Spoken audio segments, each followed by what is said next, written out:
Hello there. So since my last video, I've been up to all kinds of things. I've been doing things like measuring canal transfer functions. Yeah, you know what post-it note, I feel it. It just says empty. 3D printing things. It's a headphone. And doing a truly ungodly number of headphone measurements for the entire HD6 series range from Sennheiser to bring you today's video. That's right, today is the Sennheiser HD6 series comparison, and yes, it is well overdue, but there's a new addition to the gang here. Your old mate Senny has added a new closeback to the HD6 series lineup, and it's totally unfair to compare closebacks with openbacks, but I don't care. I'm going to do it anyways. I've also seen a lot of confusion surrounding the openbacks, so I'd like to clear some of that up, including the effects of pad wear, and that's a whole thing. So let's get right into it. So I have in front of me the HD600s, HD650, HD6XX, the 660S2, the closeback HD620S, and also the HD490 Pro, since that's a recent release that, in my opinion, could have been in the HD6 series. Now, the HD600, 650, 660S2 came from the Headphones.com inventory, and they are also available on Headphones.com, as is the HD620S. The 6XX is, of course, available from Massdrop, and the HD490 Pro is from Sennheiser's Pro division. And as always, I do not get to keep any of these. I'm not paid to say anything in particular about them, and all thoughts and opinions here are my own. Now, with those disclaimers out of the way, let's go over the basics first. So these range in price all the way from $220 for the least expensive, being the 6XX from Massdrop, all the way up to $600 for the HD660S2, but it should be noted that these go on sale regularly. So I think for the HD600 and 650, you can often find them for around $350. The 660S2 is a little bit more recent, and it doesn't go on that deep of a sale, unfortunately. Now, for the majority of these, they do have a familiar mechanical and industrial design. You can see here, these ones have the yokes on both sides, which is notably different from the design on the HD620S, which has a single yoke style more similar to what you would find on the HD560S and the rest of the 5 series in general. In my view, the mechanical design of this 2-yoke system of the HD600, 650s, and so on is significantly better than that of the HD620S. I find that this design doesn't always allow for enough tilt this way to achieve the optimal seal and coupling at the bottom for some heads. Now, one thing you should be aware of is that for those of us with giant head syndrome, like me, you should know that most of these have substantial clamp force out of the box. And yes, they can be loosened over time. And I have done that with them before, so I do know that happens. And once you do that, they are very, very comfortable. Just keep in mind that these are clampy boys out of the gate. And on that note, this is where the mechanical design of the HD490 Pro is significantly better. It has full tilt and cup swivel, so there are no coupling issues, and it is going to be much more accommodating of a wider range of head sizes, in particular for those of us, like I mentioned, with the bulbous head problem.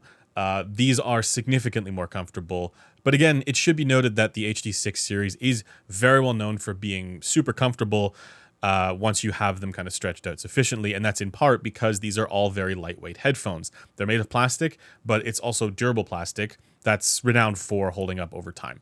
So let it be known that good durability does not require exotic materials. Now let's talk about drivability. For the impedance curves, there are actually some differences here for the 660S2, and so it may change a bit differently compared to some of the others depending on the source and the output impedance of the source. But for drivability, the HD600, 650, 6XX, and 660S2 are all high impedance headphones, and it is recommended to have some sort of amplification to run these, depending on what you have. So for example, there are a lot of motherboards these days that have built-in headphone amps, and there's even some laptops that have them, and in some of these situations you'll be fine.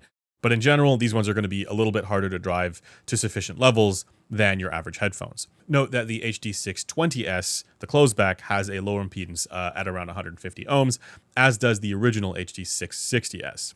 But now, the reason we're all interested in this series in the first place. The sound quality. So yes, the HD6 series is legendary for its sound quality, but if you care about emphasized bass and treble, that's not what these headphones are about. But there also seem to be quite a lot of misconceptions about the HD6 series. Some people talk about how they're too subdued in the treble, and that's not actually true. And additionally, there's all kinds of marketing around the HD660S2 having more bass, and while that's technically true, it can be kind of misleading. It's very misleading, actually, and this has created a bit of a narrative that's just not true. In fact, the only headphone in the HD6 series lineup that has a bass shelf, so that would mean it has a bass boost, is the closed-back HD620S, and that's in large part because it is acoustically much more feasible to do in closed-back headphones. So let's now take a look at the measurements, and I want to start with the HD600, 650, and 6XX. We're using here the industry standard headphone measurement systems from B&K and Gross, and I'll be showing you guys the 5 and 2/8 measurements here, and then some Gross measurements a little bit later on as well, because it's a good indication of how things might change depending on the head and ears that's wearing these headphones. And they do, in fact, change. But because this is a comparison, I'm going to be focusing primarily on the calibrated measurements for these. If you're interested in the raw measurements, again, I will be posting all those on the forum thread linked below, but it becomes quite difficult to interpret comparisons on raw plots correctly due to the sign illusion. So this is the same data, just calibrated for the ear transfer function of the measurement system. And as usual, the shaded area you see here is the preference bounds pulled from the best available preference research. And if you're new to this and you're wondering how to read this, there are many ways for things to sound bad, few ways for things to sound good, and when they do, the response typically falls somewhere within this range. Now, for the HD650, 600, and 6XX, these headphones are all quite similar. They're not identical, but they are very similar. And for the mids and for the treble, all three are excellent. In fact, in my view, these are the best sounding headphones of the entire HD6 series. I'll talk a little bit more about that later on. But if you're wondering how do they sound, I'm going to hit you with some words here. Clear, rich, natural, smooth, detailed, if a little bit on the intimate side. So for vocals and instruments like pianos and acoustic guitars, these are some of the best sounding headphones out there for how naturally they convey these tones. That's really what these are all about. The key deficiency for these headphones is in the bass, as they are all lacking a little bit in sub-bass presence. So they tend to roll off a little bit below 50 hertz. But for the rest of their response, this is some of the best and most balanced sound you can get. And I think for some folks, the lack of a bass boost is a deal breaker, and that's totally fair. These are not bassy headphones. Like, they still have bass. They have enough presence for where the majority of bass tones fall. They just aren't bass boosted. And they also don't give you that very last little bit of sub bass that some of the competition provides. So if you are all about the bass, get some help. No, I'm joking, but if you're considering a bass boosted headphone, if you're looking for that, these three probably aren't for you. Now, before going any further, I want to go over a few additional things to consider when looking at measurements of these headphones, because there is a lot going on with these. So interestingly, all three of these headphones tend to measure with a bit more energy on the 5 and 2/8 than they do on the Gross rig. And how headphones change depending on the head they're on is actually something we're currently in the process of researching. And some of these provide a good example of that. And it tangibly matters for how they could change on your head as well. Now, I also want to remind you that what you're seeing here is the averages of many different seatings. So sometimes the bass is higher, sometimes the bass is lower. Don't take that overall level all that seriously. It's somewhere in the ballpark there. But I want to note that for the positional variation on these headphones, you do get some, but it's more significant on the Gross for some reason, on the flat plate, than it is on the 5 and 2/8. And this might just be because the 5 and 2/8 is the full mannequin head. And so the way that the headphones are clamping in, it's sitting a little bit more consistently on that head. Usually it's actually the opposite, where you see a more consistent response on the flat plate. But in this case, we're getting that on the 5 and 2/8. So that's just something interesting to note. And additionally, you may have seen measurements of these headphones somewhere that indicate one thing or another, but the reality is that these headphones actually change substantially as the pads wear in over time. And a lot of the time, people are comparing graphs of these headphones done by different people. And I have to say, unless you specifically know the age of the pads being used in those measurements, or like the degree to which they've compressed, because they might wear in differently depending on the head, there's a good chance that those comparisons are actually misleading. So here I've controlled for pad wear by ensuring that all three of these have fresh pads, and I'll show you how they change with the same set of worn pads. Here you can see the difference between fresh pads and worn pads. Now we're still left with unit variation as a potential confounding variable, but from all the units I have tested, which at this point is many, it seems that pad wear is actually a much stronger factor than unit variation. The other thing I noticed is that the pads actually wear in asymmetrically, so depending on the contours of the side of the head, and this does make a difference in the response as well. So as a result, I would not over-focus on exactly the frequency response that you see on the graph, because the reality is when you're wearing these headphones, it's going to be somewhere within a range of fresh pad to worn pad. But with that in mind, if we were to look at these at face value with fresh pads, a consistent theme is that the HD600, it has a little bit more treble than the HD650 and 6XX. With worn pads, things tend to blend together a little bit more, and they're all a little bit more similar, as all three headphones get considerably warmer in the treble range. Now, the big question that's still seemingly up for debate is, should we think of the HD650 and 6XX as being identical for their sound quality? And my answer to this is that even though you may see some minor acoustic differences here in the measurements with the same pads, I still think we should probably treat them as being acoustically identical, because they're definitely within the range of unit variation, but then they are also close enough that you could see one or other result depending on the positional variation. And so I think for that reason, we should consider them as acoustically identical. And as I've been mentioning throughout this, a far bigger variable is actually going to be how the headphone behavior changes from head to head, and of course how the pads wear in, than any differences that you see on graphs for these headphones. And with that in mind, all three of these are close enough to one another to where I'd have a hard time saying that any one of them is categorically better than another. But with that said, I do have a preference for the HD600, and this is based on how the treble performs on my head, and there is a tangible difference. To demonstrate this, here is the difference between the HD600 and 650 using blocked canal mics on my own head with the same pads. So I use the same pads for both headphones. Now, these can't be compared to any other measurements since the canal effects aren't included, but I just wanted to show that on my head, there is a tangible difference between these two headphones, and it's one that gives the HD600 a better sense of clarity for me. Again, the reality for these headphones in practice, when you are wearing them, over the course of their lifetime, it's going to be somewhere within a range of the results that I've shown you here, depending on how regularly you change the pads. So that was a lot. Now let's move on to the HD660S2, which is the most expensive out of all of these. Now, the marketing around the HD660S2 has, of course, been all about the increased bass presence that it has.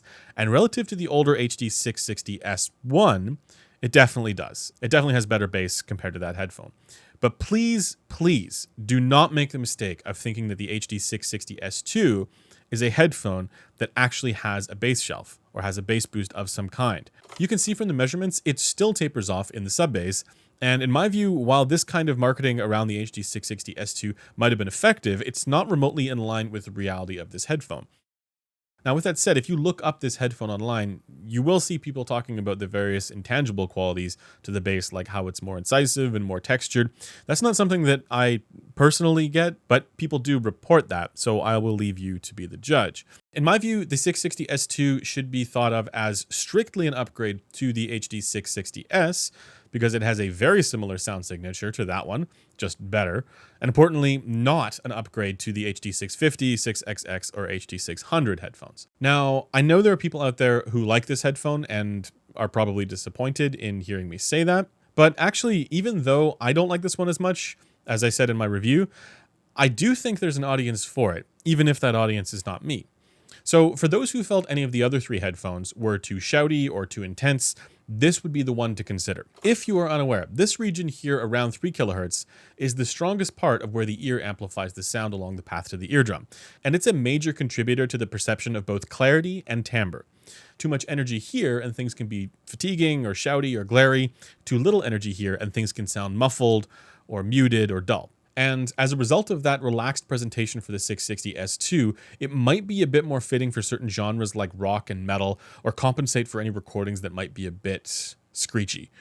But in my view, the HD660S2 isn't at all competitive at its asking price. Like, don't get me wrong, I'm not saying this is a bad headphone. It's just not competitively priced at all, given the rest of Sennheiser's lineup. So maybe if it were priced a little bit closer to the HD600, then I can see it as like an option. But at its current price point, I'd have a hard time recommending it to most people. Now, before getting to the new closeback, I want to talk about the HD490 Pro right here, because this is what I feel the Sennheiser HD6 series was missing, depending on how you see it. Keeping in mind that this one is from the Pro division and not the Consumer division, which is a totally different side of Sennheiser, and it would never have been part of the HD6 series. If you look at all the other open back headphones in this series, they're all focused primarily on the mids and smooth, well-balanced treble. So that's the HD6 series in a nutshell. If you're thinking about the 6 series, that's probably what comes to mind. And on the one hand, we could say, yeah, that's what this series is all about. And all the headphones in it could be recognized for that more mids-focused kind of sound. But on the other hand, the only legitimate criticisms people have of these headphones, for the sound quality at least, is that they lack bass extension and they have an overly intimate soundstage. I think that's true. Both of those things are solved by the HD490 Pro, which also has a little bit of extra sparkle up top as well for the people who want that. So here's how the HD490 Pro measures, and you can see that it has significantly better bass extension compared to the HD660S2, the 600s, and the 650. There's a dip in the mids here at around 1.5 kilohertz, combined with a bit of extra presence in the treble, all of which is typical of the soundstage effect in headphones. This is, of course, with the producer pads, which makes the HD490 Pro sound kind of like a baby HD800S. And then you've also got the other pads, which lose a bit of that bass presence, but bring back some of that mid-range focus a bit. It's still not quite the same as the other ones, but it's a bit more mid-rangey there. So there's quite a bit of versatility for the HD490 Pro. Now, with that in mind, for the mids and for the treble, the HD600, 650, and 6XX are still more balanced sounding than the 490 Pro. And I would still choose them over the HD490 Pro if I couldn't EQ anything. And the reasoning for this is that, for me at least, the total balance for mids and treble is so much more important than the last little smidges of sub-bass below 40 or 30 hertz that the HD6 series is missing. And while I might judge you for having such unrefined or unsophisticated tastes, for most people, bass level and bass presence is likely to be the strongest factor in whether or not they like a thing. But the soapbox for me with this is that if there's something intolerable in the mids or in the treble, it just doesn't matter how good the bass is. But I digress. I'm mostly just impressed with the HD490 Pro, and I find it to be the perfect alternative to complement the legendary HD6 series, and it would have fit so well in Sennheiser's consumer lineup as well. So definitely don't sleep on that headphone. You don't need to be doing pro audio stuff for it to be a solid choice. It's kind of like a better HD560S, and it's also a strong recommendation for gaming. So maybe I should do a video on that. Time to get good. Now, on to the newest release, the closeback, the HD620S. So we've done a few videos on the HD620S on this channel, and I wanted to sort of place it in the HD6 series lineup to give you a sense of how it stacks up. So this is the only one that has a bass boost. For this one, it's focused more on the mid bass, so it has kind of like a rotundness to the sound. Now, I feel it would have been nice for the sub bass to be better integrated with this headphone. We see it kind of tapering off, and this is confirmed when using in-ear mics on our actual heads, and this is without glasses as well. The sub bass kind of tapers off, and it's more of a mid-bass focused sound. And this was also with multiple units. And this is actually kind of interesting because when you increase the clamp force slightly with these headphones, you do get that full sub bass integration. So if you look at the bass here, you can see with this measurement where I've increased the clamp force, you can see the bass shelf is a little bit more appropriate. You lose a bit of the mid bass and you gain the sub bass. And this is kind of how I think Sennheiser would have wanted it to be. And for whatever reason, it just didn't turn out that way. So maybe this is something where in the future they can release a pad that is a little bit more compliant or something with a different material. Because again, when we're testing this on our own heads, it is a more mid-bass focused sound like you saw earlier. So as it is right now, it's maybe not the best bass quality that you might want, but it is still nice to have some sort of extra bass presence there for those who want that. Now, while it's easier to do a bass boost on closeback headphones, there are also all kinds of other challenges and trade-offs to deal with. And with the HD620S, you definitely see some of those. In particular, there's this kind of boxy character to the mids as a result of a more forward presence, somewhere around the 500 hertz range. And there are also a bunch of fine-grained features throughout the response that you see here. Keep in mind that the fine-grained stuff like this, it's not really all that perceptually relevant. We show it in the data because we want to show everything, but for what's actually consequential to the auditory experience, it's much more about the wideband stuff. And you can actually demonstrate this quite easily with manual tone generation and even with music. For this one, it's maybe not quite as smooth there for the mids and for the treble as some of the other ones, but this is also a closeback headphone, and for that, it's actually reasonable. And despite some of its quirks, I actually prefer the way this sounds over the HD660S2.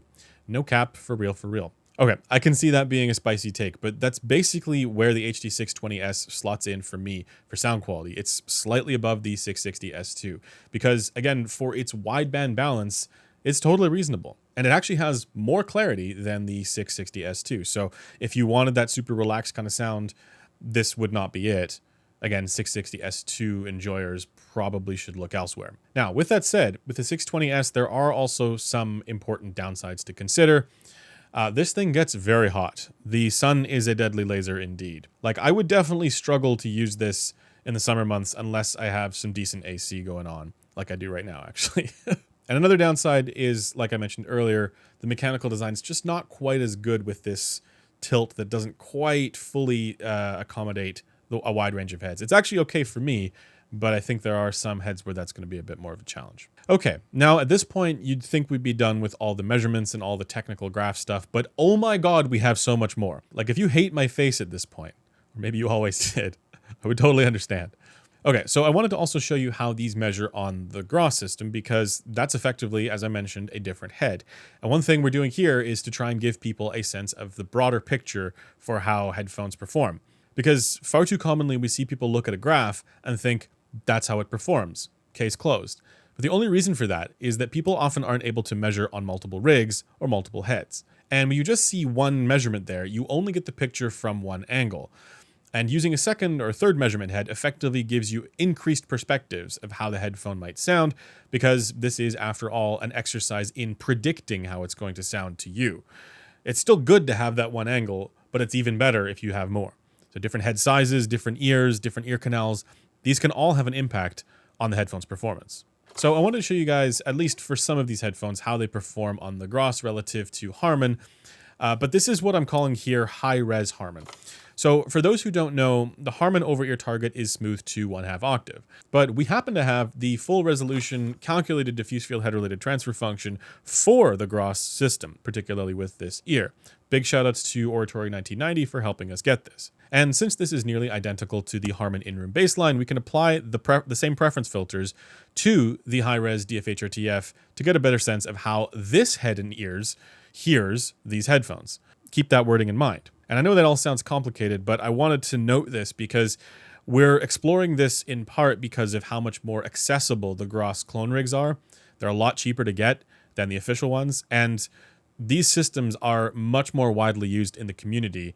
And so having something that's compatible with that is a good thing. And despite the fact that these rigs are a bit older and not as advanced as the newer systems, doing this, using this diffuse field head-related transfer function baseline allows for additional utility from these more widely accessible, if older, rigs. And one of the things that I actually want to draw your attention to for where the high-res portion of this is actually really interesting, it's in the treble. So we're looking here at how the HD600 measures, and this is a raw measurement, which is why you see the rise up like this. But before, when we were using the smooth Harman over-ear target, we'd see the dip there at 9 kilohertz and say, that's supposed to be there. That's, just ignore the dip. And it wasn't always clear visually from the graph as to why. Now, by using the diffuse field head-related transfer function as a baseline, so a high-res baseline, we can see that this dip is actually part of the ear transfer function, and it extends up with various additional features up beyond 11 kilohertz. Pretty cool, right? Anyways, I just wanted to draw some attention to this. There's nothing actually wrong with the smoothing of Harman OE for that project, since these fine-grained features aren't going to track the same across a wide range of people anyways. But it does explain situations where a person may hear a peak at 10 kilohertz or 11 kilohertz when none exists on the graph relative to Harman. And then similarly, where the treble comes back above that, if there's no presence there, how things can sound a bit dull by comparison. So with all that said, if you're interested in how these headphones perform relative to Harman or high-res Harman with the DFH-RTF baseline, I'll have that posted up on the forum in the thread linked below. What I've noticed is that the comparison for each of these headphones tracks pretty similarly, but the features relative to that neutral baseline aren't exactly the same. And I think the next step for us with this project is to plot the delta for each headphone on each head to get a sense of how significant the variation in performance is across heads. So for example, imagine a world where you could get a sense of, the confidence for how well the measurement correlates with your experience. Some headphones might vary more substantially than others, and knowing that I think would be very, very cool indeed. If you also think that's cool, or if you think I'm cool, I'll make you a deal. Hit that subscribe button and we'll figure out a way to show that. This is just a little tease of what headphone measurements could look like. Do you understand me? Giggity. Now, let's talk about harmonic distortion. In short, this is not a particular strong point for any of these headphones. It's not something that's actually audible when you're using them normally and at safe volumes. It just means that there's a limit with what you can do with EQ. So keep in mind that distortion is related to level, and how loud you play the headphones is going to be influential here. But in practice, this really has more to do with what you can do with EQ, because then you're, boosting things and changing things. So if you look at the data on each of these, and I believe I actually have these in the individual reviews that I've done of each of these headphones, the harmonic distortion is totally fine at like 90 dB or 100 dB at 1 kilohertz. But as soon as you go up to like 105 or 110, things start to get a bit wonky. And I've observed similar behavior on all of these headphones. Now, you might be thinking 110 dB, that's stupid loud. Why would I ever listen that loud? And you'd be right. That is stupid loud, which is why it's not really something that you need to worry all that much about. It's only when you start adding significant bass boosts that you'd really have a reason to care. And honestly, if you're boosting the bass to the high heavens on any of these headphones, you probably should just consider a different headphone. Like Odyssey. Consider the Odysseys for that. Still, though, they can take a little bit. So I boost the bass by 4 or 5 dB on the HD600, for example, and it can handle that when listening at reasonable levels. Even better, with the 490 Pro and the 620S, you wouldn't be boosting the bass as much, since their bass is already a little bit more well extended and more present. So it's even less of a thing to worry about with those headphones. Okay, now I'm going to place each of these headphones in a tier list. Maybe this is all we needed to do. But I get uniquely fired up for all the nerdy, technical deep dive stuff, and this is why I inflict it upon you.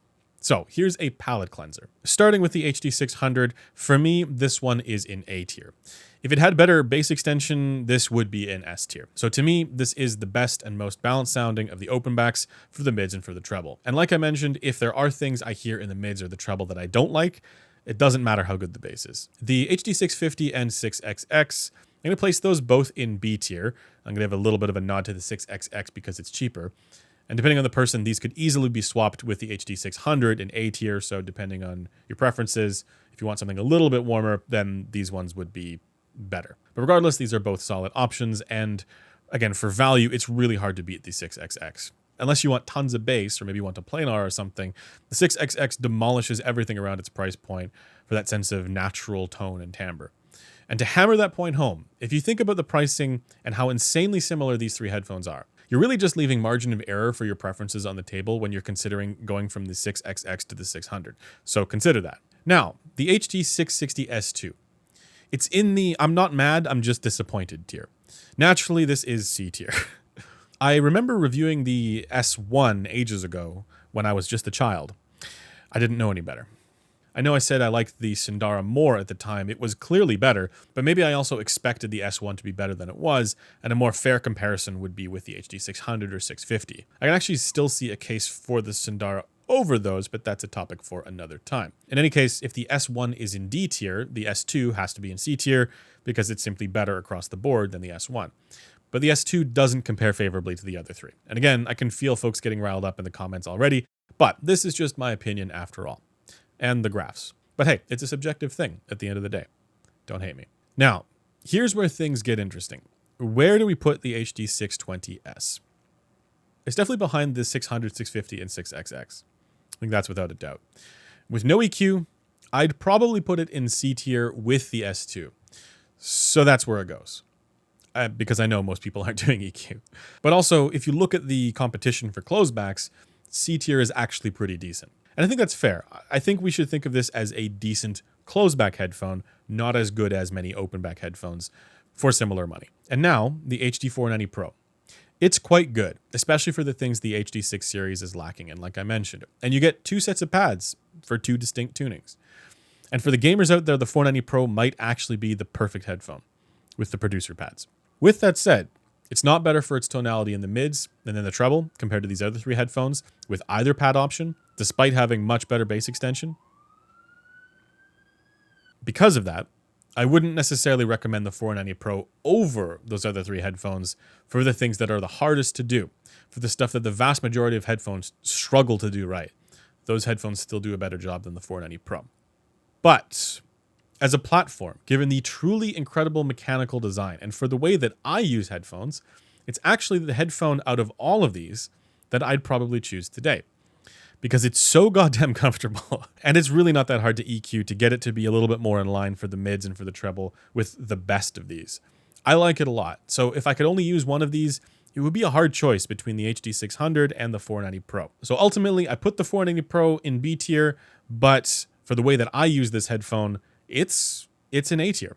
Okay, that does it for this video. My goodness, this has been a long one. I feel like those who watch this all the way through deserve a medal or something. Well done.